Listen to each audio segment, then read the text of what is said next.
nowadays you got to have that because people nowadays. Before we get straight into the podcast, I just want to give a huge shout out to our sponsors, D Kirby GA Star. Declan Kirby GA Star Championship Journey. It's a series of GA team children's books written by primary school teacher and GA coach Michael Egan. You can check it out in the link in the description down below, of course, as well. Follow the trials and tribulations of Declan Kirby and his team at Smithgreen Gaelic Football Club, recently formed but promising GA team. The book is now available in Eason's and all good bookshops, so check it out in the description down below, and let's get straight into it. What's the story, lads? Welcome back to GA Fan TV. I hope the form is good. Today I spoke with former Dublin senior footballer and former Kilmacud Crokes senior footballer Ray Cosgrove. We spoke about an array of topics really, from his time playing with the Dublin senior footballers between the years of 1996 and 2008. We got his opinions on the Leinster Senior Football Championships that he won from 2002 and 2005 onwards. We also touched on the 2002 All-Ireland Senior Football Championship season as well, that game against Armagh, including his miss in the dying minutes in that game where Armagh progressed on to the final and eventually won the All-Ireland Senior Football Championship. We touched on his time with Kilmacud Crokes as well, winning the All-Ireland Club Senior Football Championship in 2009 when they beat Crossmaglen in the final. We also got his opinions as well on the current Dublin Senior Football team as well, and a little bit about where it went wrong in 2021 for the Dublin Senior Footballers following on from that defeat to Mayo. We also touched on the Dublin Senior Football Championship as well, looking at the semi-finals taking place this weekend, the Dublin Senior Football Championship semi-finals, and we touch about a number of different topics as well, from Proposal B, from some big games he's played in, best players he's played against, played with, etc. and whatnot. Very fascinating podcast without doubt, so I really do appreciate Ray coming on there, and I do hope for all of you watching you enjoy this, and without further ado, let's get straight into it. Okay, welcome back to another edition of the GA Fan TV podcast. My name is Aaron. I'm delighted to be joined here by former Dublin and Kilmacud Crokes senior footballer Ray Cosgrove. We're going to be looking through Ray's time playing for the Dubs over a number of years, and his time, of course, with Kilmacud Crokes as well. And we might even touch on Dublin Success over the past 10 years or so, and obviously maybe the most recent championship season for the Dubs as well. So first of all, Ray, I was chatting to you off camera there. Anyways, you're keeping well, anyways, during these COVID times. Yeah, it's tough going back in the bedroom, Aaron, here. So it's where I'm spending a lot of my time over the last 18 months. So the sooner I get back to work, back into the office, I'll certainly look forward to that. But yeah, just getting on with it day in, day out. But they're the cards being dealt. We just got to get on with it. Absolutely, yeah. Like it's been a crazy situation over the past 2 years or so. Like, how have you found it, even with GEA as well? Like, I know you've been involved with a few different underage teams and whatnot. Like, how have you found the coaching? Like, I don't know if you're doing it through Zoom or how it's worked for yourself, but certainly for a lot of people anyway, it's definitely been a big change. Big times. I would have been involved with the Dublin development squad for 4 years, and not last year's minor team, the team before that. We had to down tools, and we've done a lot of our stuff on Zoom. So we're having Zoom quizzes, meetings, just to keep the guys connected. And that was a big change, for the previous years. We were on the pitch the whole time. But it was difficult. I have to be very honest. It's difficult keeping guys engaged. Obviously we couldn't do collective team sessions. Lads had to go and do work on their own. And then we got to do a little bit then closer to championship. So yeah, it was really, really challenging. And unfortunately we got beaten by Meath down in Navan. So all our a few years work, literally, the group stages were cancelled because of COVID, and we had to go down to Navan. Unfortunately, we came out on the wrong side of it. But listen, it was the same for the Meath lads. They then progressed through the championship. But it was a great experience, I have to be honest. I loved every minute with Jerry Lyons and Dereck Byrne and the rest of the lads, ran by Stephen O'Shaughnessy. So yeah, we had a great 4 years, but just shows you how things changed from, being stuck at the end of a laptop, trying to communicate, do sessions, team meetings on Zoom was quite a change to, doing it in a meeting room environment. So yeah, a lot of change there, and but that was it. You just had to adapt and get on with it. So yeah, done my 4 year stint with the development squad, and basically last year I was just back doing a bit of my daughter's under 15 team in Ballyboden. So didn't have too many constraints on me last year, so it was a little bit easier, to to cope during the pandemic. Absolutely, yeah. Like, and does it make you even appreciate your playing days? I suppose, like back when you would have first kind of came on the scene. Given, I know we had a pandemic. I remember early back in the early 2000s, but I suppose it was not on the same scale as what it was now. So I suppose, like, does it make you appreciate, how much easier I suppose he's had it in terms of you had those games, you had those training sessions, you didn't have to ever worry about a pandemic or training, doing training at home, that kind of thing. Oh yeah, absolutely, Aaron. Like, we took it for granted. It's only when, the nights of getting out on the pitch, Tuesday, Thursday nights, training, and when those nights are taken away from you, you really, I suppose, then you really do. When I do look back, you can really appreciate, how lucky we were where we didn't have to, play during a pandemic. And, you have to be honest, like the lads that on the development squad that I'd worked with, from 14, 15, 16, and then under 17, it's all turned on their head. So the preparation wouldn't have been the same as previous years. So they were a little bit unfortunate in that regard. But unfortunately, that's just the world we're living in. But absolutely, you never, I suppose I was never looking forward as much to getting back to training as when the organisation allowed us back onto the pitch and stuff like that. And that was massive. And I suppose when you do reflect back, I was lucky enough I played for many a year, but it's only when you're stuck in the house here and you can't get out and train, you can't, go kicking ball, that's when you really you reflect and say, God, we had it lucky because we didn't have to go through a pandemic. Yeah, no, like I completely agree as well. I think for most people in most life situations, I think it's definitely put a lot of things in perspective for a lot of people. Like just looking back at what you've achieved, I suppose, when you were playing for the Dublin senior footballers and with Kilmacud Crokes as well, like 4 Leinster titles, you won the All-Star in 2002, 5 Dublin senior football championships, 3 Leinster titles, and an All-Ireland club title in 2009. Like, how do you reflect on it all back now, like thinking about it, I suppose, 10, 15 years on?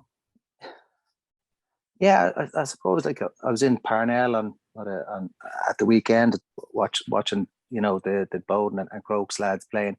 My kids playing Ballybones. I've got a foot in both camps. I'm interested in how both games are going at the weekend.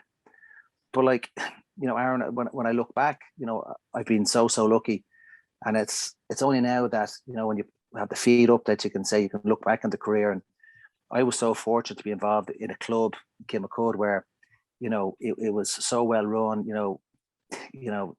I suppose the club has got to take a huge amount of credit for having the right people, the right structures in place that gave us the foundations to go on and win championships. I was lucky enough. I think I was talking to Johnny McGee earlier on in the week, and I think we were involved in 8 county finals. And as you said, Aaron, we got over the line on 5 occasions. So, that was massive. I remember going back, Tommy Lyons gave me my first opportunity back. The lads won the All-Ireland 95, and I played in the championship of 95. So it was March. So the boys won the championship 94, but obviously won the All-Ireland March 95. So I played in the championship 95. So it was a long time to when we won our first championship in 1998. Around that time we were having some great tussles with Nafina. Aaron's Isle would have been kingpins around then as well. And yeah, so we finally got over the line. Robbie Kelleher was the manager. So that was a massive achievement, winning it was our second championship for the club. And then I suppose that was an unbelievable year because we got beaten by Éire Óg after 3 games in the Leinster club final. And that was a massive, I suppose, I won't say massive regret, but we certainly had opportunities to win the Leinster club that year. Certainly the first and second day, we probably could have won it. But in fairness, hats off to Éire Óg. They ground it out and they stuck with us. And then they beat us convincingly the third day. So, from 98, we had to wait until 2004 to win our next Dublin championship. And I think Portlaoise beat us that year. So that was tough going. Mick Dillon was the manager, who was the captain back then in 95 when he lifted the cup. And then I suppose we then won another championship in '05 under Nicky McGrath, and that was a great year. I suppose I was only reminiscing with Johnny. It was an unbelievable year where, obviously the highs of 2002, but I was back playing some really good football. I remember in one of the Leinster club games, I scored 110. So that was probably one of the highlights of my career. But fellas, kind of the only you only get earmarked for we'll say 2002 and being top scorer then. So the club was the heartbeat of, like, even with Dublin. When I came back, I always felt that the club got me onto the inter-county scene, and I always felt that I had to repay the club with by leading when I got back. And I'd like to think I'd done that. That was '05. Then again in '08 we beat Newbridge in '05. I think I was down in Nav. In '08 we beat Road, and then again we beat Road. I think we were 9 points down in Parnell at half time, and we ended up winning the Leinster club that year as well. So they were some unbelievable years, and played with some unbelievable players from the likes of Pat Burke Senior, Conor Deegan, all the way through the Naughties. Then lucky enough to play with the likes of Brian Kavanagh, Adrian Morrissey, the team that obviously went on to win the Club All Ireland, March '09. So I have to say that the years with the club, they were very special. It's only when you reflect and the club of from, let's say, we got county final in '09. I think Hugh Kenny from Wicklow was our manager, and we got beaten by a point. But we had to wait until the club had to wait till 2018 to get back to a county final. And then it haven't been there since. So when you reflect on that, Aaron, I was I'm privileged. I'm very, very lucky to have been involved with such a successful club, and managers that made us tick and just kept changing the guard. Like, you took the team from '98 that then came on to win the championship in '04. There was a big change in your regard. So year in, year out, like, we were competing. Fianna beat us in 2000, and Bridget's beat us in '03, and then obviously Ballymun in 12. So there was a lot of competition throughout the years. But definitely do. I certainly look back on the club career with fondness, with some very big, the highs of obviously winning the All Ireland, and obviously the lows of being beaten by Éire and then obviously Portlaoise, and then Crossmaglen beat us in All Ireland semi-final, Salt Hill knocked the Cara as well. So some lows as well thrown in there, but I think they certainly made me that bit stronger from learning from those defeats. Yeah, like, I suppose it's what everyone dreams of, really, is winning an All Ireland, not just with the county, but I suppose with the club as well. Like, and do you think that stood to you as well a little bit, like the competitiveness of the Dublin Senior Football Championship in general? Like, you've even seen that over the last couple of years. Like, it seems like you've seen there at the weekend, the recent county champions Ballymun Kickhams were knocked out by Luke and Sarsfield. So it does seem that on any given year, anyone really can go and win that championship. And it was like that 10, 15 years ago. And do you think that's something that's even stood to yourself? And I suppose a lot of the other lads who've probably came in now of the panel over a brief period of time. Oh yeah, like the Dublin Club Championship, without doubt is it is the toughest championship to win, because when you look at the influx of county lads that come into playing the championship, it certainly is I believe the toughest championship. And I'd say most people around the country would have to say, when you look at some of the players that are coming in, UCD I think beat us back in '06, and like, it was a star-studded team back then. Everyone playing senior inter-county football. I remember, you could pick any county, but like Kieran McGeaney with some tussles with Geezer back in, we'll say, 99, 2000, where they won 3 in a row. But every club team around Dublin, they inter-county stars from all over the place. So that certainly did made us battle hard, and I suppose it did bring me on as a footballer when you're playing tough club games week in, week out.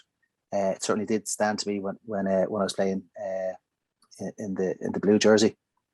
Yeah, and I suppose you mentioned the blue jersey there. Like, obviously, when you would have came into the Dublin Senior Football panel, like, I suppose the landscape around Dublin football would have been a lot different, I suppose, to the way it's been now, or over the past 10 years or so. Like, it's mad to, I suppose, look at how different, I suppose, things have been for Dublin football over the past 10 years or so, compared to, I suppose, yourself and Johnny McGee and Kieran Whelan, when you all would have kind of broke through back in 96, 97. Like, Yeah.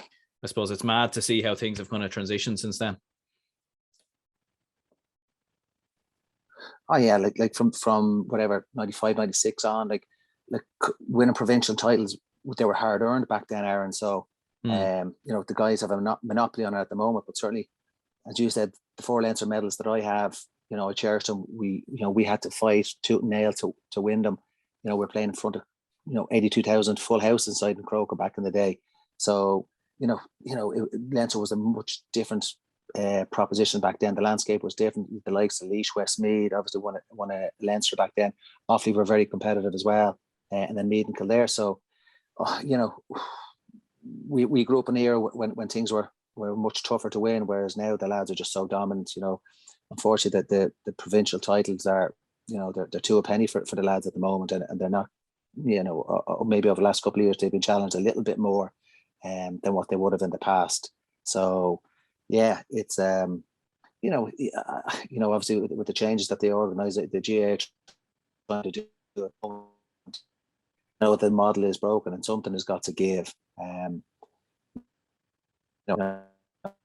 They need something more to, you know, they're really not being challenged. They might get one tough game in the Leinster Championship, and then they're looking at either at, you know, trying to peak for an All-Ireland semi-final and then an All-Ireland final. So, you know, they're only peaking for 3 or 4 days throughout the year, whereas, you know, week in, week out, we had to, you know, fight tooth and nail to win every game that we were competing in Leinster. I suppose people forget as well, like, how competitive Leinster was back then. Like, obviously Meath, who came through in 96, won the All-Ireland. Like, Kildare in 98 got to the All-Ireland final. And then I suppose you had a period there between, I think, 2000 and 2005, where you had 5 different teams that won the Leinster Championship. You had Laois, Westmeath, Meath, Kildare, Dublin, obviously in 05 as well, like in 2002. So I suppose, like, when you look back at that, like, it is mad to think how competitive the Leinster Championship was back then, I suppose, compared with today. Like, do you think Dublin have just gone streets and streets ahead, or do you think even the Leinster counties maybe have fallen off, or maybe a bit of both? Yeah, no, I think most counties in Leinster, bar the last couple of years, like Meath and Kildare for the last couple of years, have probably put it up to Dublin, but, you know, they're still only going in this, you know, I'd like to think they're probably only in 3rd or 4th gear. They hadn't, you know, been pushed to the pin of their collar. But, you know, I suppose Meath under Andy McEntee, they've certainly made progress. Kildare would like to think that they've made progress over the last couple of years as well, and we'll be competing a lot more in the years to come. But all things being equal, you know, it's hard to see anybody getting close to Dublin in Leinster over the next couple of years. Certainly with the crop of players that Dublin have, you know, they're going to get to you'd imagine they're going to get to a Leinster final every year, and just keep adding to the tally of victories that they have had. Yeah, and I suppose they were thinking of obviously doing the provincial championships at the start of the year. That was the main plan, run them in a round robin system, and there was a lot of people saying it would devalue the provincial championships. And I think the Ulster and Connacht counties in particular weren't particularly happy with, I suppose, the proposals that were being made. Like, what did you think of it all yourself, and running the provincial championships before the start of the year, and then having a league-based championship, I suppose, as they were going to call it anyways? Yeah, no, I'm certainly in agreement. I know, you know, we'll say when we won our first championship back in '98, you know, being involved with the intercounty team and then back into club, you're overlapping for nearly 13, 14 months of the year. If you're going, you know, from the start of one season all the way to let's say Paddy's Day with the club, you know, it's a big drain on an individual. So I'd be all for the season being, you know, club for the first 6 months or whatever, the intercounty then for the second half of the year, and dividing it up there. I'm not holding the club player to ransom either. You know, I think that was, I know back in the days, like if we were missing a few lads, intercounty lads, we could get games pulled. But I certainly thought, yeah, it wasn't fair on the club lads to be held to ransom because whatever 2, 3, 4 lads were off with the intercounty team and they missed out on football. So I think, you know, you mentioned Ballymun earlier on. Ballymun were you know, they had 6 or 7 fellas, you know, last year on the Dublin team. but they could plan and organise, like the James McCarthy Dean, a Smalley. They could prepare with the club, give that a lash. Obviously, went on and won the Dublin club championship, and then obviously then for the rest of the season they could commit all their time and energy to Dublin. So I do believe that it's the right. It certainly beats the way it previously was done. So players can they can plan their season. Again, back to the club player. Club player can go and plan holidays. You don't have fixtures being dropped in at the drop of a hat. If Dublin, if the county team gets beaten at any stage. So without a shadow of a doubt, I think it is certainly the way forward. It's a pity that it wasn't around back in the day when I was playing, but I certainly do believe it's the right way to operate. Absolutely, yeah. Like you were saying there, I mean, just taking it back a bit, to obviously when you would have broke on the county scene, I suppose you would have had some team back then as well, considering you had the likes of Jason Sherlock and Dessie Farrell, Kieran Whelan was breaking through. You were obviously there as well. And I suppose given how Leinster, how competitive Leinster was, there must have been some fierce battles in there with the likes of Meath and Kildare, because it does seem like between the years of 95 and I suppose maybe 2010 or so, it did seem like prime years for Leinster, where almost every Leinster final was competitive. The semi-finals were competitive, and even some counties like Wexford and Louth, for example, came very close to winning Leinster titles there in a few different years. Absolutely, and I suppose that's what maybe it's lost on the current crop of Dublin players, where they're not being challenged as much as what we that team after the Docs team that won the All Ireland in '95. I came onto the scene then '96, but every year it was the Dublin Meath battles, they were massive. Obviously throw Kildare into the mix there as well. But as I said, we were forced to play every championship game, and nothing you couldn't take anything for granted. You throw in the likes of some of the lesser counties, the likes of Wicklow and Louth. If you had to go down to Ockram or up to Drogheda, you knew you were going to be put on the back foot, and you have to earn everything you got. So yeah, I remember even prior to that, traveling to games, supporting Dublin, and those were really good occasions. Getting out of Dublin, if you're going down to Portlaoise, down to Navan, they were serious games. And my young fella would take, for example, he goes to Crow Park, year in or out. I don't think he's hardly seen Dublin lose a Leinster championship game, and that's something that I think it's hard for them to comprehend. But certainly, when I look back, winning the couple of titles with Dublin was unbelievable, and something that I would certainly cherish for years to come. And listen, I was so fortunate to play with the likes of Dessie, J.O., Wheelo, Colin Moore, and Darren Home, and the likes of Shane Ryan, really magnificent David Henry. You can throw in any multitude of players. We didn't quite have the success that the team of '95 had. But listen, they fought. In the early '90s, they lost many in All Ireland final, and they finally got over the line in '95. We were the in-betweeners, so until Gillers got the lads over the line in 2011, we didn't quite get to the holy grail. But certainly we enjoyed every step of the journey along the way, and certainly learned a lot of lessons and made some great friends while involved with the Dubs. What was it like when you first broke onto the panel? Yeah, I suppose it was quite surreal insofar as I'd look, I'd be in that young fella, going to Hill 16, supporting the Dubs, traveling, as I said, to provincial grounds, going on the road trips, and then obviously coming onto the scene then in '96. You're walking into the dressing room with the likes of Keith Barr, John O'Leary, guys I'd idolized, Paul Curran, Dessie, Mick Deegan. I'd idolized these fellas, Paul Beale and Brian Steins. Paddy Moran was a massive influence as well. So yeah, like those guys, I certainly look up to them. And as a young lad coming in, it was a wonderful experience, and I suppose there's no better grounding than Mickey Whelan was the gaffer that finally that brought me into the setup. In fairness to Mickey, gave me every opportunity, and a great football coach. But obviously the guys have been very successful in the early '90s and learned an awful lot. So yeah, it was a great, it definitely was. It was a little bit surreal, walking into. We used to train out the Trinity training ground out in Ballymun, and I certainly remember, the first night walking in, I was absolutely planking it. But the lads made me feel at home, and I was looking at the likes of, Mick Pender was around, John O'Callaghan, Peter Ward was in around the fringe, and seeing Con Cleary. So there was a few Kilmacud lads knocking around at that time, and obviously the success that the club had in '95, that made things a little bit easier. And would there have been anyone you would have idolised growing up, and not even from a GA standpoint, like it can be anyone really, any sporting people or anyone really? Was there anyone you looked up to, I suppose, growing up and kind of maybe even modelled your game off? Yeah, I suppose one player that I was so fortunate to play with was Paul Curran. Curry was a player that I, as a fan, I always watched Curry coming up the field, a wing half back. But Paul had played in a lot of positions throughout his career. But Paul was a player that I certainly would have idolised. His success, I suppose, with Thomas Davis in the early '90s as well. And I was lucky enough where he joined Kilmacud for a period of time. But certainly Paul probably would have been being a Southsider. Paul would have been the one guy I probably would have idolised and looked up to.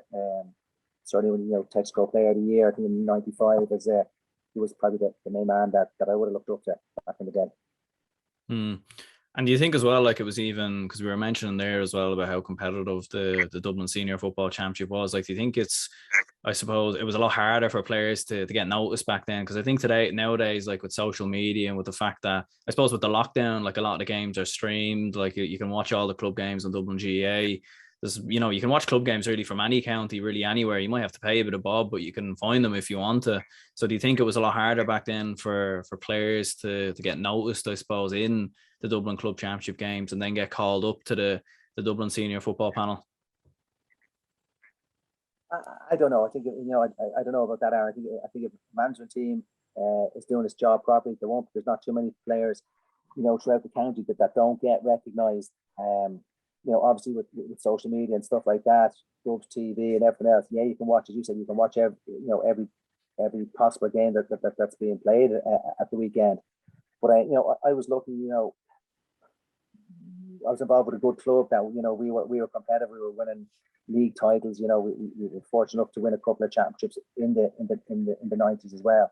So that's certainly, if you're the way I look at it, if you're performing with the club, you'll always get an opportunity. Be it in a challenge game, or back in the day, we used to play 3 National League games before Christmas, and most of the lads would have put their feet up, have a little bit of a break, and it would have been an opportunity for fellas to cut their teeth and see if fellas can produce the goods. And that's I'm a firm believer. You do the business with the club, you get a fair crack at the whip with the county team. And I know being involved with the development squad for the last 4 years. The same selection process is there. I wouldn't like to think that there was too many kids that would look back in the 4 years that I was involved that weren't given an opportunity at some stage, be it trial games, they're brought out for some period of time to show what they were worth. I suppose that's down to obviously the management structure that's there. But again, I was in Parnell at the weekend, and I met Dessie. Dessie was in there. He was in watching the games. He was in with Brian O'Regan, one of the sectors, and Shay. So yeah, like the lads are watching everything that's going on, and obviously it was a little. I suppose it was the attention, the media attention probably wasn't as big back in the '90s. I suppose fellas tweeting and Instagram and this, that, and the other. It's hard not to take a bit of notice of stuff at the moment, but certainly a firm believer, you do the business with the club, you get a fair crack of the whip and called out to Dublin at some stage. Absolutely. And leading up to that 2002 season, then I suppose that was, the season that a lot of people would remember yourself for, obviously like a huge season for yourself in terms of performance, and I suppose for the Dubs in general as well, like bridging that 7-year gap, winning a Leinster title, getting to an All-Ireland semi-final. I can imagine it's fond memories for yourself, but also obviously that scent of heartbreak as well from the Armagh defeat. Yeah, absolutely. I suppose as you said it, fellas look back now and they see, the 7 All-Ireland titles that Dublin have won, and from like Dublin from '83 to '95, it was a long gap. And then '95, We didn't win another, as you said, and we didn't win another championship for 7 years back in 2002. Unfortunately, my ex-club manager, Tommy Lyons, took over the reins when Tommy Carr departed. And Tommy built his own team back in 2002. He brought in young guys like Brogy, Paul Casey, Barry Cahill, Johnny McNally. And I suppose at the start of the year, our sole goal would have been to go and win a Leinster title. We never looked any further afield than that because we were a young bunch at that stage. But absolutely, like Tommy, really got the city behind us. With the, I suppose you can remember the bunting and the flags on cars. I remember walking up O'Connell Street. There's a 30-foot, team forward outside the bank van on O'Connell Street. It was unbelievable. And as you said, we're playing in front of 80-odd thousand. And we had some tough games. Started off against Wexford down in Dr. Cullen Park in Carlow. And again, we were Wexford put it up to us. I can't remember what we were beaten by, but we got our fill of it that day. And then I think we moved on. I think we beat Meath then in a Leinster Semi Final. And then we were lucky enough to get over Kildare in the Leinster Final. I suppose our confidence grew, came in from every game after that. And definitely we, I suppose I'll certainly be remembered for missing the free and hitting the post against Armagh. But certainly it was, we just, as a team and as a collective, we just grew in confidence from Dr. Cullen Park the first round. And in fact, Tommy, he's a brilliant manager. He got into our heads, and there was no task too big for us. But unfortunately, we just didn't get over the line against Armagh. First Armagh, Joe Kiernan's team went on and won the All Ireland against a Kerry team that would have been favourites going into the game.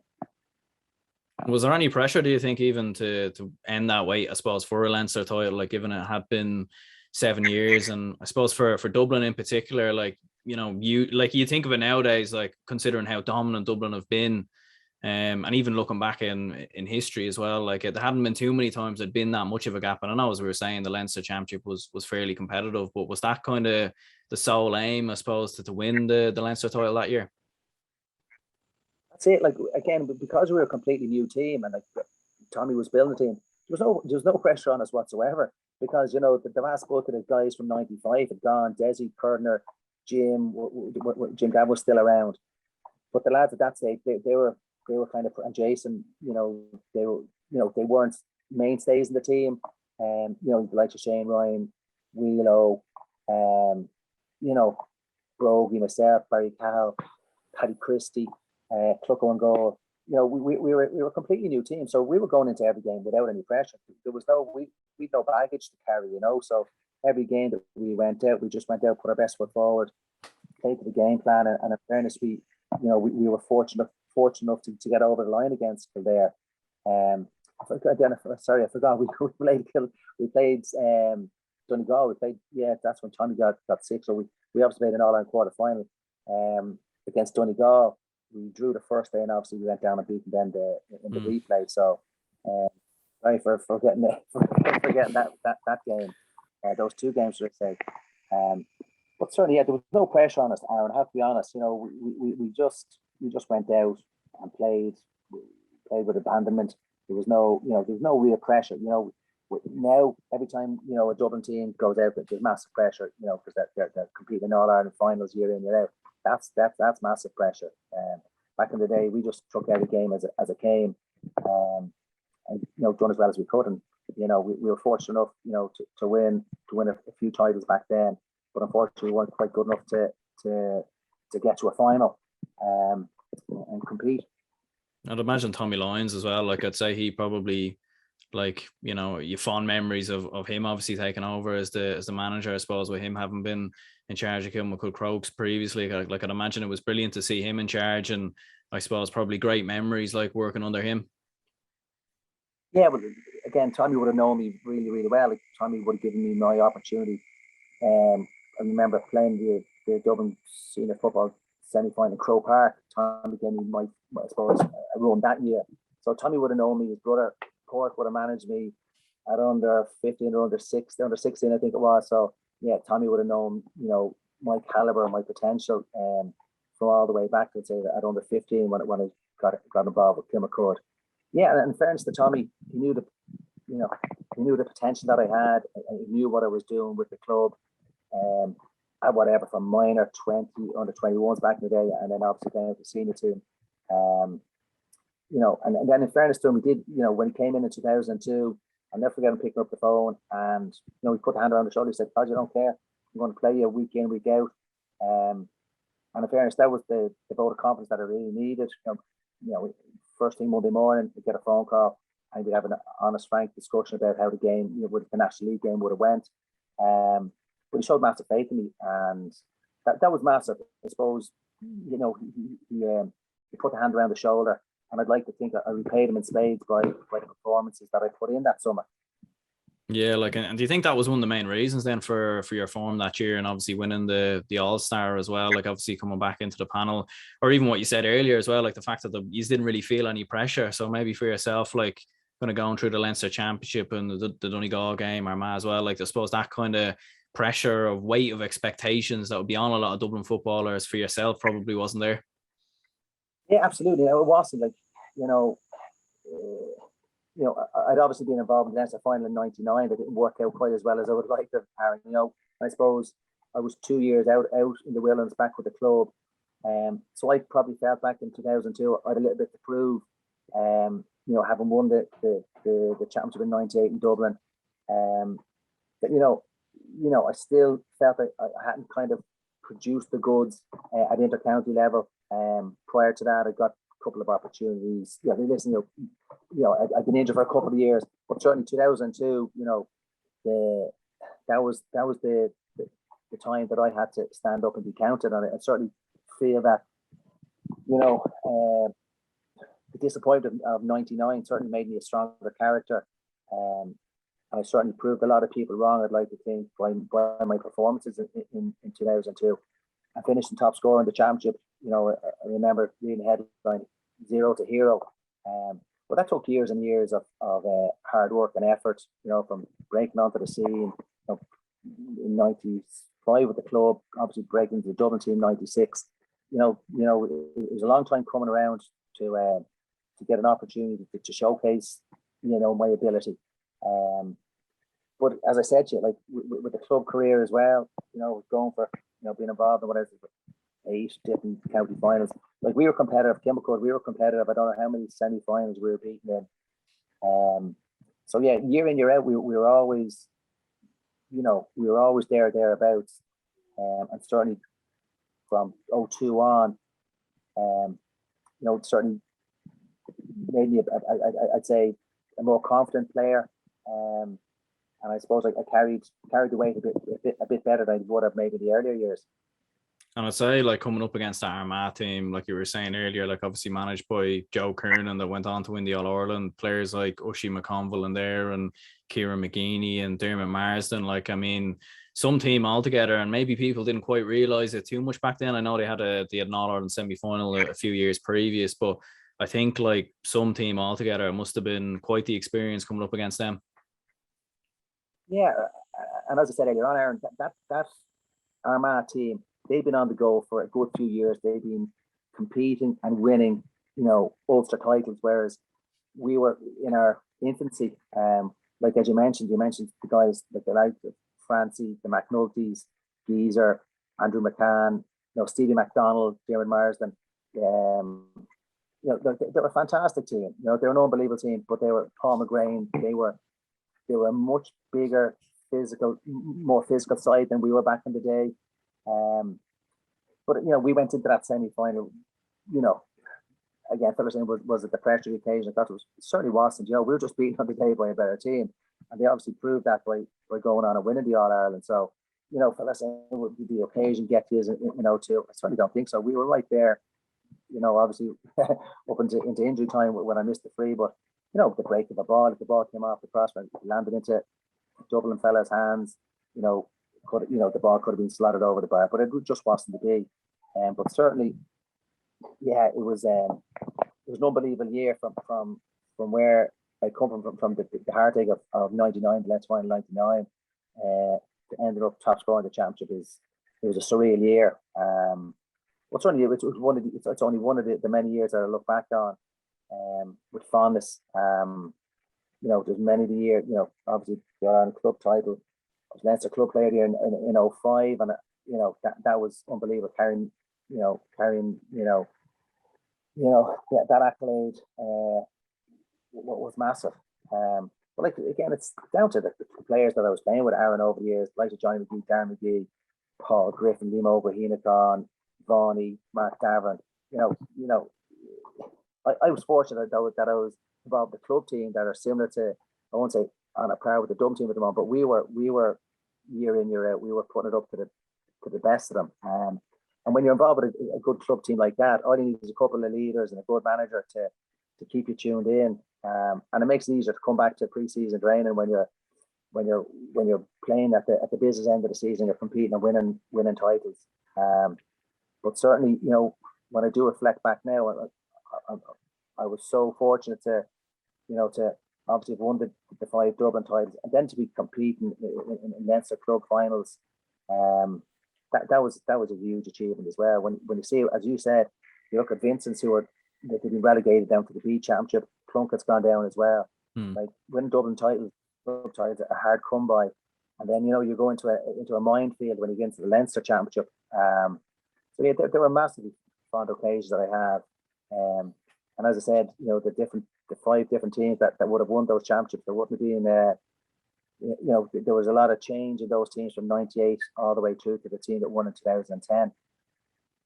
Yeah, and I suppose in terms of the miss right at the end of the game from the free, like I suppose for when you kind of think of, I've seen this before with a lot of other kind of big sports people, sometimes when they're asked the question of, you think of Stephen Gerrard when he slipped that time for Liverpool years ago, or Cillian O'Connor for Mayo when he missed that free in the All-Ireland final, and sometimes they're asked the question, does it keep you awake at night, or does it give you sleepless nights or anything like that? But I suppose for yourself, like, how was your experience with that, and was it something you just kind of brushed to one side and got on with it, or how did it go?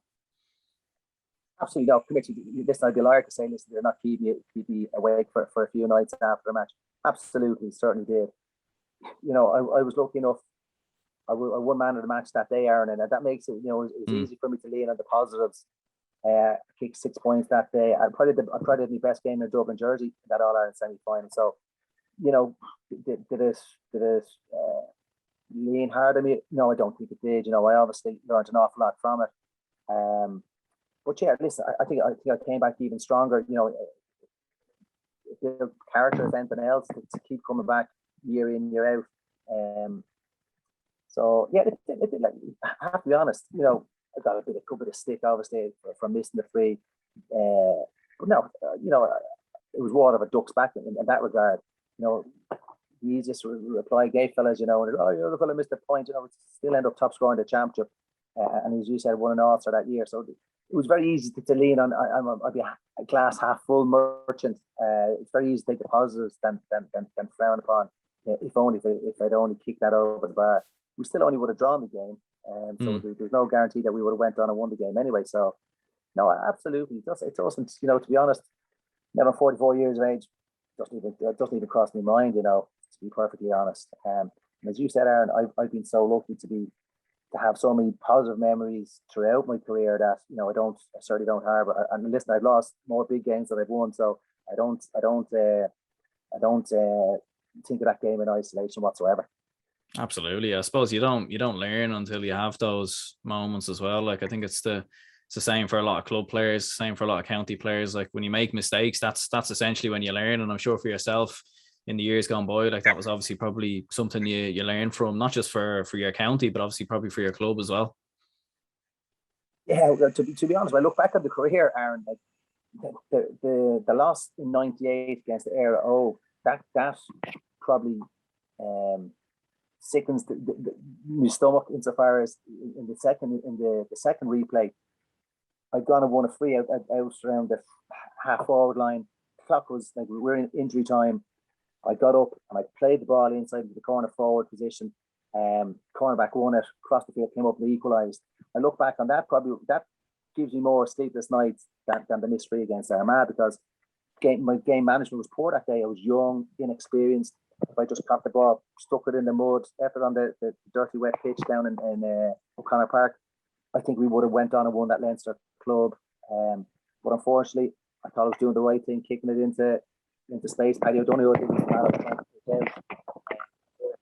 kick pass. I kicked it at corner back, and then they came up the field, and Jody Morris kicked the equaliser, and then the rest is history. We got walloped in the third game, so that probably hurts a bit more than missing the free, because I can look back and say I contributed a bit more maybe in 02, but the game was I had the winner of the games in my hand there, and I kicked the ball away. So that's probably that probably hurts a little bit more because we literally had it. We had victory in our hands there, and unfortunately, I blame myself for kicking the ball away. Yeah, and I suppose when Pillar Caffrey came in 2005, what was he like when he obviously came in charge as Dublin senior football manager? I suppose in 2003 and 2004, I suppose things didn't go, the way a lot of Dublin people would have hoped in both the Leinster and the All-Ireland series. I suppose in 2003, obviously it was decent enough in the All-Ireland series, but I suppose in terms of the Leinster Championship defeats to both Laois and Westmeath, I suppose it probably wasn't as expected considering what you had achieved in 2002. Yeah, Pillar obviously came in 05. But Pillar had been the Fianna manager. We beat them in the county final in '98, and then they went on to win 3 in a row, and they beat us to the final in 2000. So myself and Pillar, we would have known each other inside out in relation to the club scene, and then Pillar obviously was a selector under Tommy. So Pillar knew me inside out. So there was nothing new. When Pillar took over, he knew exactly, he knew me better than most guys in terms of those baby billings. They would have known, my pedigree from playing with the club. But as I said, I suppose from Dublin's perspective, 3 getting beaten, 04, was a poor year from my perspective. But the way I look at that, Aaron, fellas don't realise the club we went on a one. The Dublin County final that year, and then back again in 05. So fellas are saying, fellas say, Jace, because you had a poor year, 03, 04. We got beaten in the county final 03. I suppose at an inter-county level, my card was marked, being top scorer the year before. Any manager doing his homework would say, listen, we need to lock the man down and we'll have a fair chance of beating Dublin. So, fellas, they can look at the inter-county in isolation, as I did the poor year. I still end up top scorer in 03, but certainly not. I didn't hit the heights of 02, absolutely.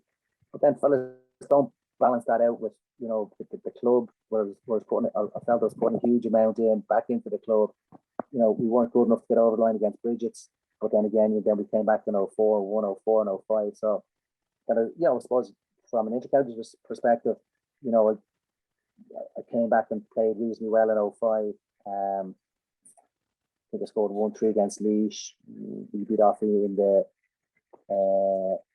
Leinster final. 2006, was it? 5 or 6, yeah. I got back in 05, and then 06 it was Mayo that beat us, was it? I think it was, yeah. That was That was the in 06 I was back playing a good bit better. I felt like in that All Ireland semi final against Mayo, I kicked 3 points off Hadar Gardner, and we were 6 points up when I got taken off midway through the second half. So even at that stage, I still felt that I had plenty to offer at that stage. But obviously Mayo, Kieran Mack and Andy Moran scored a goal by the time I'd come off, and the momentum had completely swung. And the rest is history. We got beaten by a point that year. So yeah, there's so many fun memories, but obviously, we were unfortunate not to get over the line in 06, and that was probably more sickening than 02, because again we were 5-6 points up midway through the second half, and we never closed the game out.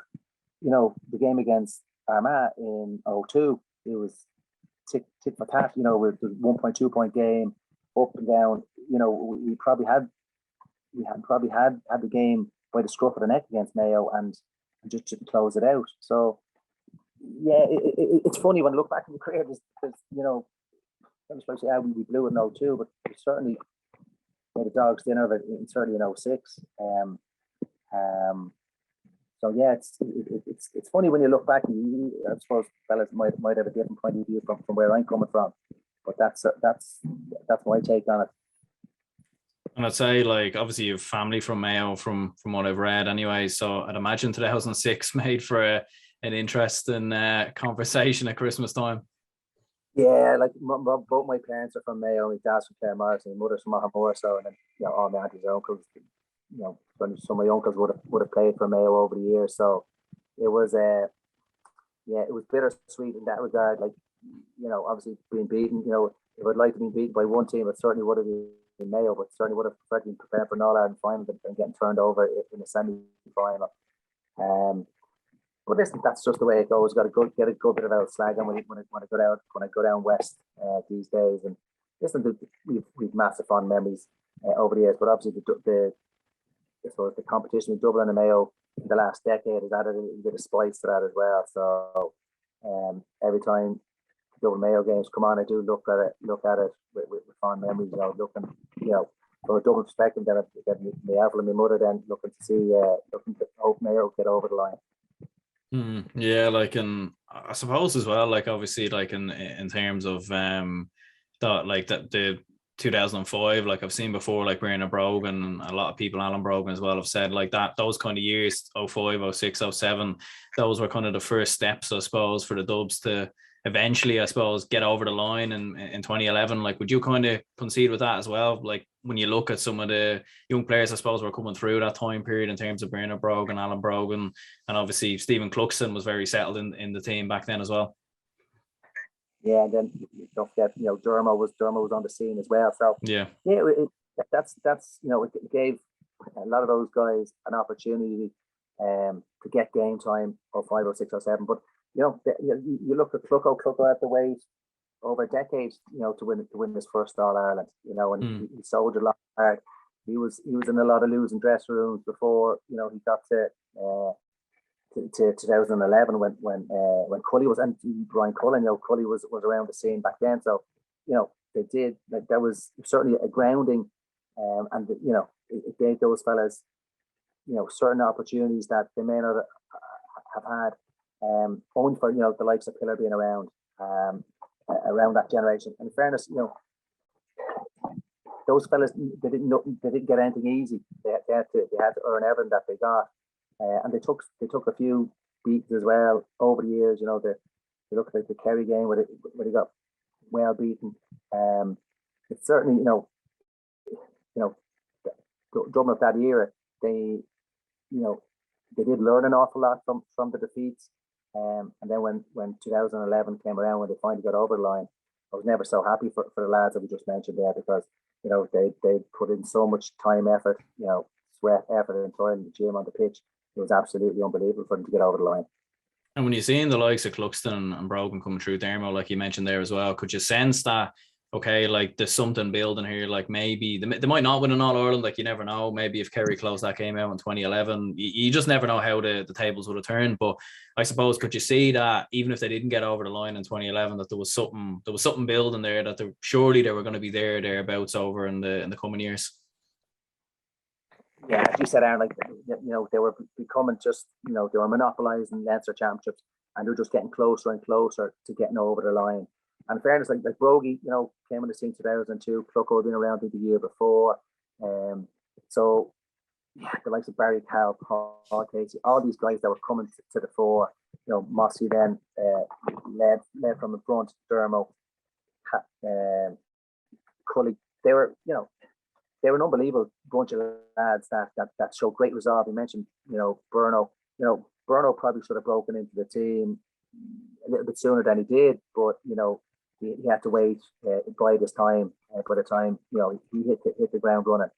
But you could tell there was signs. A lot of these guys had won All Ireland under 21 titles as well, so they had you know, success at underage level, that stood to them, so they didn't fear teams like I'm not saying we fear them, but like they know hang-ups about other counties.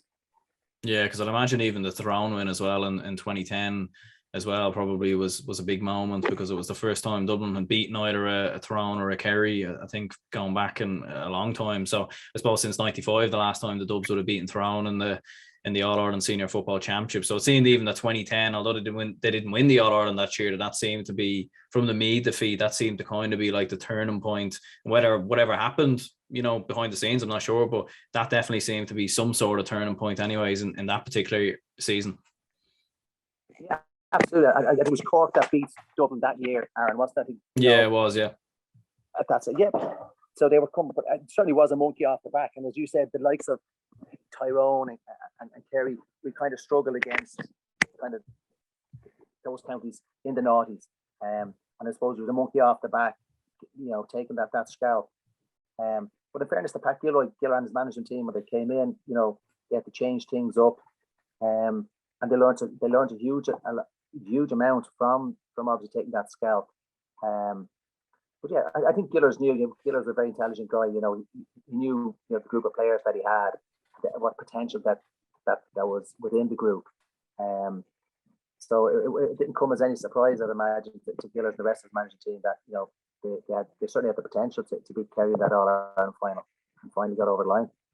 What have you made of how successful they've been, I suppose, since then as well? Like in the past, obviously they didn't win the All-Ireland this year, as we very well know. They were beaten by Mayo in the semi-finals, but I suppose obviously winning the 6 in a row, the 2013 All-Ireland as well. Like a lot of players like Stephen Cluxton, for example, with 8 All-Irelands. I mean, quite incredible really for a lot of those players to achieve what they've achieved. So what have you made of that success? And I suppose that ability as well to keep winning and to keep going at it. Yeah, when I look back on it, I think the management need to, take a massive amount of credit for that. The likes of Gillers, obviously around 95, All-Ireland success with Vincent. Then Jim obviously had been around the scene, won his All-Ireland 95, but had been involved with the underage teams as well. So he knew the personnel that he was dealing with. He had success. Decky Darcy came in, Decky had been involved as well at underage level, at under 21s. So, it doesn't come as any surprise that, that the success came, but you have to take your hat off. You have to tip your hat to the management teams that, finally got us over the line. And then, as you said, have been so dominant over the last decade. That's been, unbelievable when you think of, the success to do it year in, year out, going back to the well and repeating that success year after year after year. Like, that's phenomenal when you think of how difficult it is to win an All-Ireland, to go and do it as often as the lads have, and I think a lot of it's player-led. When you think of the likes of Brogy, Paul Flynn, Fento, Burno, these characters, they're going to go down as legends in the game, and that's a massive compliment that I can pay the lads. You look at whoever, Smalley, whoever, James McCarthy, Rocky, all these guys are there that are 5, 6, 7 medals in the back pocket. To have that hunger, determination, and motivation to keep coming back year in, year out. Like, Aaron, that's tough going. That's something that, you take the last decade, it's been a phenomenal achievement, and it might be for maybe another 20 years. We look back and say, "Jeez, that was phenomenal." They were a team of the ages. And I suppose that's the problem. When you look back in your career, and you're just thinking about it when it's talking to Johnny, you don't. It's the only way you sit back. Jesus, did he play in 8 finals? With Kilmacud? I mean, what year was that game? Whatever, and you're only reminiscing. Like that Dublin team will go back. They'll look back in years to come and go, what an unbelievable journey they brought us on. But yeah, obviously this year was a little bit more. It was just a little bit disappointing because we didn't obviously get over the line. But I'm sure Dessie will be back. He's planning for next year already. He'll be looking at getting a bit of fresh blood back into the setup. yeah, he certainly wants to go back and win Sam Maguire. Absolutely. And considering you played obviously with Dessie, Jason Sherlock, Jim Gavin as well, could you even tell back then as well that management was something that they'd potentially be interested in further down the line and gone on? And I suppose obviously Jim had his spell and Dessie's obviously the manager now, and I'm sure J.O.'s obviously been knocking around behind the scenes for a while as well. Maybe he might become the Dublin senior football manager at some point as well. But believe it or not, of the three that you mentioned there, Jim was probably the least that he's obviously going to go down in history, probably the most successful GA manager. But of the three characters, Jason was obviously massively high profile with his soccer and his basketball background. No surprise that Jason ended up, being part of our managing team. Dessie obviously was a massive leader back in '95, and when Dessie spoke, everyone just paid attention and listened. Jim, on the other hand, with his army background, Jim was he was less. He was a little bit more introverted. He wouldn't be as outgoing as the other two lads. But you could tell that he was so disciplined. Even when he was training, like Jim would arrive at training, he'd be out half an hour before everybody else, warming up, doing his stuff. And it was just his meticulous preparation. That's something that would have stood out back in the '90s. Jim never wanted the limelight. He was always just wanted to get the job done for the team. There was no airs or graces about Jim. It was about pulling on that jersey, putting in a big shift, and getting a W, getting a win. So it's no surprise that he's brought that. Obviously, the success they had at underage level massively helped. And he knew the personnel that were coming through year in, year out, and then to manage that group of players to success after success is unbelievable. It's an unbelievable achievement when you look back on it. But as Jim mentions, it's never about Jim. It was always about the players. When you look back at it, there was his calmness on the sideline. That's is reflected in the team. And I think that's a massive compliment that can pay Jim. Is that when you look down, he never seems flustered. Might be a different story behind closed doors, but when he's on the sideline, he's calm, calculated, doesn't seem to get phased, and that's what he was like a footballer. On the pitch as well, came, done the job, done things simple, didn't overcomplicate things on the pitch, and worked his socks off. His work rate and his effort on the pitch was second to none. And you can see that those characteristics carried on into his managerial career. Yeah, it's funny you say that about Jim as well, because even when you've seen a lot of the Dublin performances, I suppose in his years as well, they've always looked very measured, very under control, and even at times as well where they've fallen behind, be it against Mayo or even 2019 against Kerry, they always seem to have some sort of a game plan, and they never panicked as well. Like they always seem to stay calm in possession and just wait for the right opportunities and wait for the right players to score. So I suppose it's very in line with what you're saying there as well.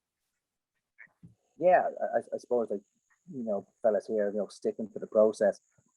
But if you look at that Dublin team over the years, as you said, they never hit the panic button. Games have been in the melting pot, going into they won a couple of All-Ireland finals by kick of a ball. You don't do that by not being well organised, having a meticulous plan in the background, and fellas believing in the process. Fellas believing that the guy beside them is going to stick to the game plan, not panic, not do something silly, and they'll just grind it out, and get a result. And like that's from being involved in teams, as I said, over the years, our game management, certainly teams that I've been on, maybe our game management has been poor, and I can pick, as I mentioned, a couple of those games there, that we've lost when it's been very close. That confidence in not hitting the panic button, having that confidence in the fellas around you, or the bench, the fellas coming off the bench and make an impact. Like that is something that you just can't instill. It's either there, it's not. You've got to have leaders on the field as well that take the game by the scruff of the neck and just keep it nice and simple and do the right thing under pressure situations. And that's what Jim has instilled into that group of players. And certainly Dessie will want to, obviously put his print on that, and hopefully bring a few more young lads through, and bring back success to the city again.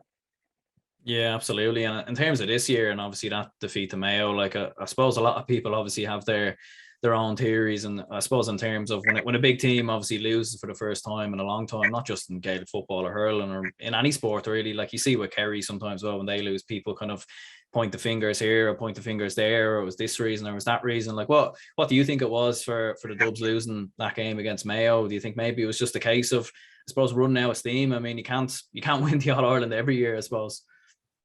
No, absolutely not. And come here to me. Listen, if Dessie had, if he had Clucko, if he Paul Mannion, and Jack McCaffrey at his disposal, would we be sitting here and having this conversation? I certainly don't think so. I'm not saying that anybody that the lads that came in didn't deliver, but certainly, that group of players owe nothing to WGA. They just unfortunately didn't close out the game. They were still the game was still there to be won with 5 odd minutes to go, Aaron. So unfortunately, it just got away from them. So it's just one of those things. You can't be going to the well year in, year out, and expecting to win every game. Unfortunately, we just weren't good enough this year. So fellas that just didn't. Some fellas maybe didn't perform to their potential on the day, and I suppose the performances that we've seen from some fellas just weren't up to scratch on the day, and Mayo were the better team on the day. That's all you can say. I firmly believe that those 3 fellas, you look at some of the other guys that left the setup as well. I certainly believe that they could have won an All Ireland, and if we had all those players in the squad, I certainly think we would have a much better opportunity of beating Mayo. Like Jack McCarthy, Clucko, and Paulie, like count the medals, count the All Stars. Like those 3 players, take them out of any team, and you're going to be weakened. So yeah, please God, if any of those guys were to come back into the setup, I'm sure there's going to be channels of communication open between those fellas, and if you get any of those fellas back in to the setup next year, it put Dublin in a much sounder setting. But certainly there's more guys that need to step up to the plate. Some of the younger guys need to deliver, but it's no harm, Aaron. Some of those guys have never lost a championship game, and hopefully that'll be the stick that'll drive them on. That hurt, that disappointment, that anger, that frustration, whatever you want to call it, they'll come back stronger, more determined, to get back into the winners' enclosure. So, listen, is it bad for the game to see a different county go and win an All Ireland? Certainly not. Listen, do I like to see other counties win All Ireland? No, but for the greater game, for the greater of the game, that's just one of the things. You just got to take defeat, learn from it, and I'm sure Dessie and the rest of the lads will be concocting a plan to win Sam Maguire back. Yeah, and I suppose you mentioned there, like in terms of some of the younger players coming through, like obviously you think back to 2019 and 2020, like you 2 under-20 teams there, for example, that made the All Ireland final. So could you see maybe even some of those younger players maybe even make a way through into the senior team next year? Yeah, of those 2 squads, there's not a huge amount of those guys that have broken through at the moment. This year's team was Logan O'Dell from Temple Oak Sing Street would probably be one of the standout guys that he was Leinster Club Player of the Year. The likes of young guys like Luke Swan. The number of guys there that you'd like to think will step up to the plate in the next couple of years. But Tom Gray has done a massive job with the 20s over the last couple of years. They've been very competitive. Obviously beaten by Offaly this year, but like guys that have come through the development squads and then minor then into 20s, they're in a much better, sounder position than I would say back in my day when there was no development squads, Aaron. So they got the best of strength and conditioning, hydration, the food, everything. Like it's going to suit without a doubt. It's certainly going to suit teams like Dublin, where they have an infrastructure where they can bring guys through. And all you need to be doing is bringing 2 or 3 players through every year in order to supplement maybe guys that are retiring or going out at the other end. And without a shadow of doubt, as you mentioned, that's Dublin have been fairly competitive in that space over the last couple of years. And I know even the minor squad that I was involved in, I have no doubt that two, three, four of those fellas will go on and play senior football. They might have been beaten early in the championship, but certainly the grounding, the learnings that they would have got since they were 14 years of age, I would like to think that they will come on and they'll want to, replicate what that team in the last decade has done, and they'll have that drive to go and win in All Ireland.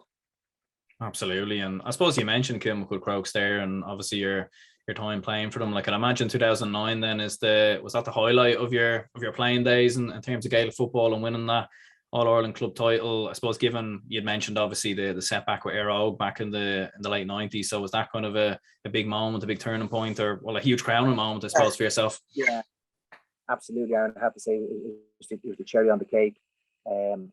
Having played in 95 and then you don't get over the line till whatever, March 2009. Long time to be soldiering to finally get to walk up the Hogan stand and pick up an All-Ireland medal. But definitely, as I said to you, we had some unbelievable days over those years. But certainly that team that won the All-Ireland, and we beat a Cross McGlen team that I don't think had lost an Armagh or Ulster All-Ireland final prior to that. So we were going into that game as underdogs.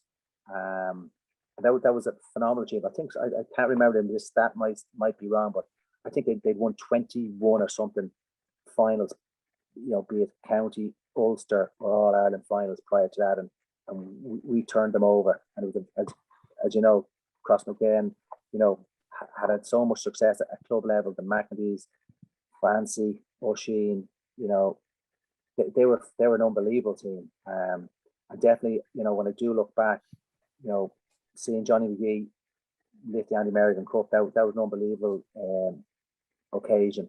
And that's a memory that I'll carry for life. The bond that group of players have. Nobody can take it away from us. That we went on and replicated what the team of '95 done. Just unfortunate we didn't, maybe put another one alongside it. When Salt Hill beat us, they went on and won the All Ireland in 04. We were very close that year. I certainly believe if we got over Salt Hill that year, I'd like to think we would have given a right good rap to that year as well. But absolutely was that was certainly the highlight of the club campaign. I'd like to think that back then I mightn't have played as much as I would in previous years, but I certainly felt that I would have led off the field and been a big driver in getting the club to that All Ireland final. So may not have played every minute, but certainly played my part behind the scenes of getting the guys to win, to get over the line that year.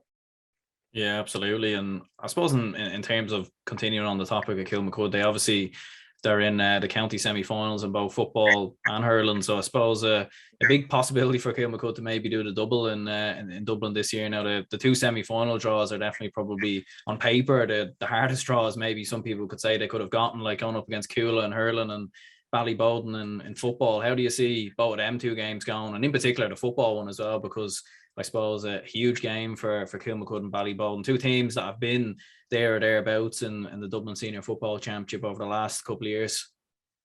I'm not going to pretend to know a huge amount on the hurling front, Aaron. All I know from talking to guys in the club is that they rate the team highly. They've already beaten Coola in the championship this year. And from anybody that I've spoken that knows anything about hurling, they do believe that this current Kilmacud senior hurling team are very strong. They certainly have aspirations of getting to a county final and certainly winning it. That's as much as I can tell you. I know Don McGovern and his managing team, they leave no stone unturned. The local derby against Coola, obviously we've had Coola success over the last couple of years. That would certainly drive our lads on to go and get a win this weekend. Coola coming off the back of a good win in extra time against Ballyboden. So it should be a humdinger, and I'm hoping that Kilmacud will come out on the right side of it, and I'll have a county final to look forward to. On the football front, the semi-final is going to be mouth-watering. I was at the league game down in Ballyboden, where Ballyboden were convincing winners against Crokes. I know the personnel will have changed an awful lot since then, and I've watched both the last round of the group stages, Crokes against Johns and Ballybone against Whitehall, and the two teams they were very very impressive. Crokes probably more so than Ballybone against Whitehall, but then it just shows you Whitehall go and beat Vincent's in the relegation playoff, and then last weekend, Crokes beating an Afina team that had beaten them in the league final, literally hung on at the death to get over the line. And then Ballybone, they were very powerful in their display against Castleknock. They're very big, strong, powerful team led by the two Basque Wells, and Warren Egan playing some wonderful stuff as well. But the Ballybone team is backbone by a lot of experience, like Shane Clayton, Carl Flaherty, and Simo Lambert. Aaron Waters in the middle of the field. It's going to be a really, really close affair. And to be perfectly honest, I'm going to sit in the fence. It's very hard with the call, Aaron. Kilmacud, they're a very young team. Robbie Brennan, my old teammate from '98. He has the boys in a really good space at the moment. They've really progressed over the last couple of years, and obviously they won the championship 2018. A lot of those guys will have won a medal at that stage, so they have a little bit of success at county level, so they won't fear going in against Ballybowden. It's too hard to call. It really is. The bookies have it, I think, very close. It's an even money affair. So yeah, it's going to be a quality game, I suppose. Anybody out there, if you're looking for something to do Saturday week at 7 o'clock, Parnell Park, there'll be a serious game of football on. I encourage fellas to get in, support. Ballybowden and Crokes. Certainly, as a Crokes man, I'd like to see Crokes coming out on the right side of it. But certainly, knowing the Ballybowden lads, intimately, I know that they will be going to take down their neighbours.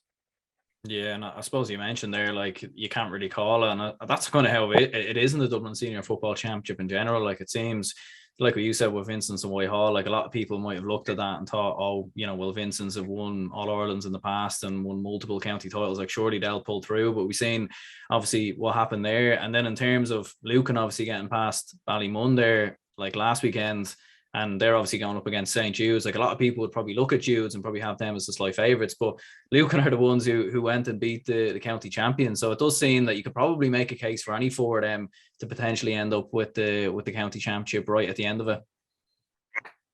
Yeah, but one thing Arna will say, the four Southside teams, so it'll be good to see the cup coming back to Southside. Not for me, unfortunately, but yeah. To be perfectly honest, like Lucan, I suppose, are the surprise force of the year. Not too many people would have given them a prayer going in against that Ballymun team. But in saying that, I don't think I'll be talking out of school. Ballymun, flattered to deceive all year. Their results in championship had been pretty poor in comparison to last year, where they just they swept teams aside, and they beat Ballybowden by 9 points in the county final last year. But certainly that certainly sent shockwaves out around the county, taking that scalp. They won't fear Jude's, but in saying that, I have a buddy that told me yesterday that I think Jude's is their 9th semi-final in 10 years. That is phenomenal. I don't think too many people outside of Dublin will be aware of that fact. Obviously led by Kev Mack. But Garrett Roche's done an unbelievable job. I would have played against Roche over the years, and he's done an unbelievable job with that group of players. They will relish the opportunity of getting to another final and finally winning their first senior title. And they won't fear. You can be damn sure they won't fear Kilmacud or their neighbours, Ballybowden, in a county final.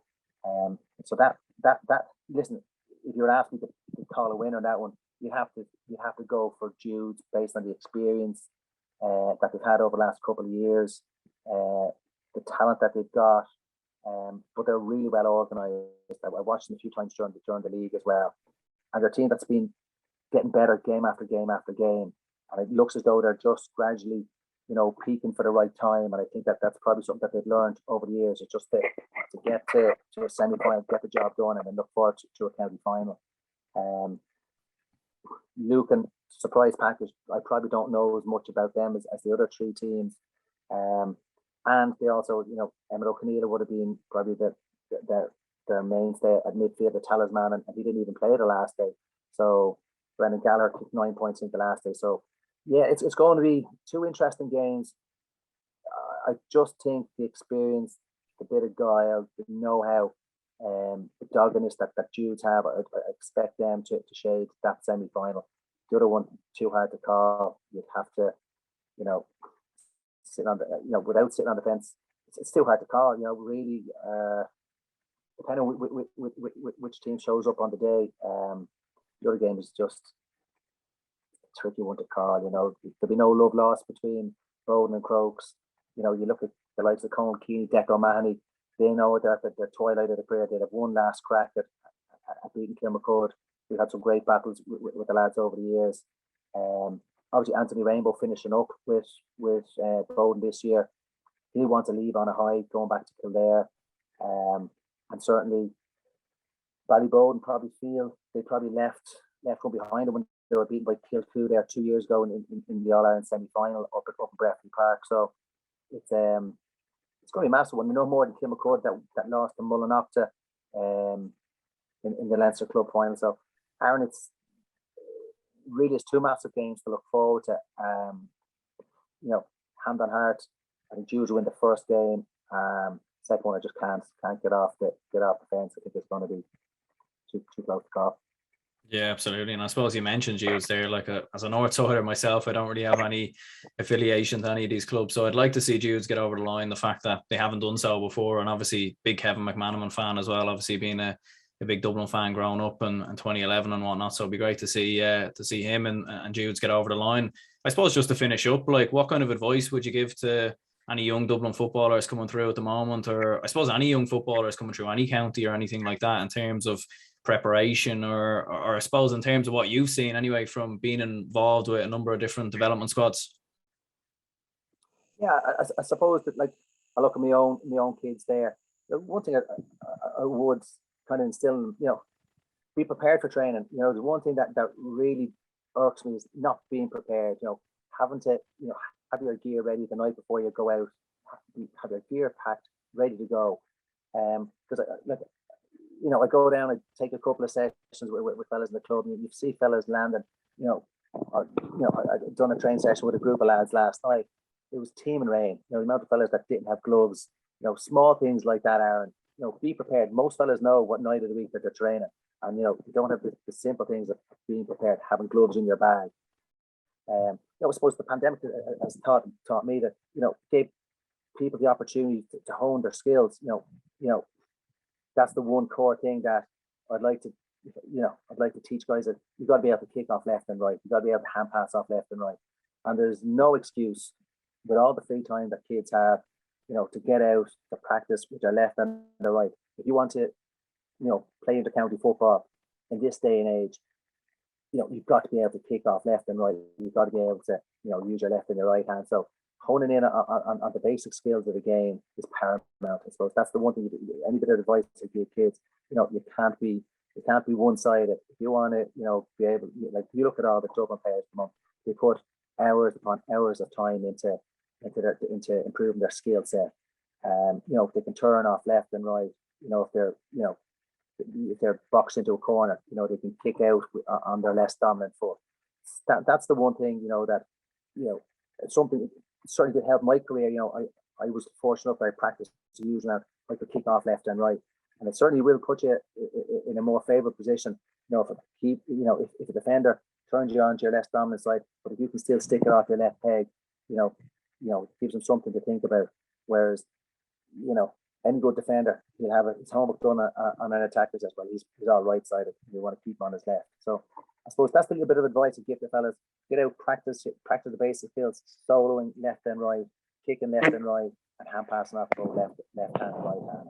The principles, the principle game don't change after that. But if you don't have the basics, you're on a hiding to nothing.